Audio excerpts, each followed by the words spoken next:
আসন্ন শারদ উৎসবকে সামনে রেখে মহকুমা এলাকায় আইন শৃঙ্খলা বজায় রাখার জন্য সাবরুম মহকুমা পুলিশ আধিকারিকের তত্ত্বাবধানে অনুষ্ঠিত হয় এক গুরুত্বপূর্ণ বৈঠক। উক্ত বৈঠকে সাবরুমের ভারত বাংলাদেশ সীমান্তে অবস্থানরত বিএসএফ এর দুইটি ব্যাটালিয়ন যথাক্রমে 96 এবং 109 নম্বর ব্যাটালিয়নের আধিকারিকরা উপস্থিত ছিলেন সাবরুম মহকুমার অন্তর্গত দুইটি থানা এবং দুইটি আউটপোস্টের অফিসার ইনচার্জেরা।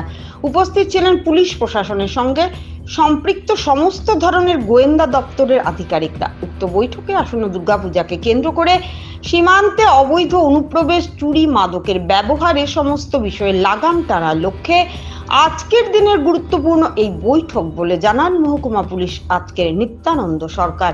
উক্ত বৈঠকে সীমান্ত এলাকায় মানব পাচারকারী টাউটদের বিরুদ্ধে কি ধরনের আইনি ব্যবস্থা নেওয়া যায় সে বিষয়ে বিশদে আলোচনা করা হয়। বেলা 11টা নাগাদ উত্তম বৈঠকের শুভ শুরুয়াত হয় এবং আনুমানিক 1:30 নাগাদ বৈঠক সমাপ্ত হয়। বৈঠকের শেষে মহকুমা পুলিশ আধিকারিক নিত্যানন্দ সরকার জানান, মহকুমা এলাকায় দুর্নীতি দমনে আজকের দিনের এই বৈঠক এক গুরুত্বপূর্ণ ভূমিকা পালন করবে। ভানুচন্দ্রের রিপোর্ট, আসাম প্রাইম নেটওয়ার্ক।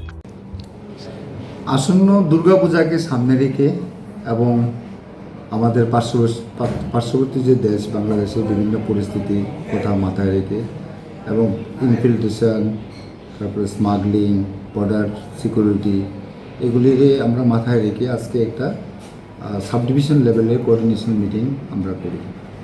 ওই মিটিংয়ে আমাদের বিভিন্ন সিস্টার এজেন্সিস যারা ইন্টেলিজেন্স ব্রাঞ্চ আছে তারাও প্রেজেন্ট ছিল, আমাদের স্টেট লেভেল, সেন্ট্রাল লেভেল সব লেভেলেরই ছিল, প্লাস বিএসএফ ছিল, বিভিন্ন আমার আন্ডারে যারা 2টা থানা আছে 2 থানার ওসি, প্লাস আউটপোস্ট 2টার ওসি, সবাই এখানে ছিলেন।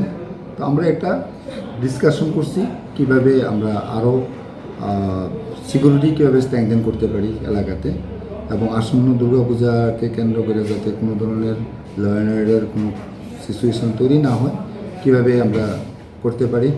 তারপরে ইনফিল্ট্রেশন যদিও এখন অনেকটা কমছে, তারপরেও আবার টোটালি কীভাবে বদ্ধ করা যায় সেইভাবে আমরা কিছু প্ল্যান এবং ইনফরমেশান একজন থেকে আরেকজনে শেয়ার করি। তাছাড়া আমার ভবিষ্যতে যাতে আমরা জয়েন্ট পেট্রোলিং বিএসএফের সঙ্গে মিলেমিশে আমরা আরও বর্ডারগুলি স্ট্রেংথ করতে পারি, এটার উপরে আমরা আজকে ডিসকাশন ছিল। তো সবাই তাদের বক্তব্য করা হয়েছে। এখানে আবার টাউটের কথাগুলি উঠে এসেছে, যারা নাকি বাংলাদেশ থেকে এদিকে আসার জন্য যারা ইনফিল্ট্রেশনে সাহায্য করে, তারা কারা তারা চিহ্নিত করুন এবং তাদের বিরুদ্ধে কী কী লফুল ব্যবস্থা নেওয়া যায় সেগুলির উপরেও আজকে অনেক আলোচনা হয়েছে।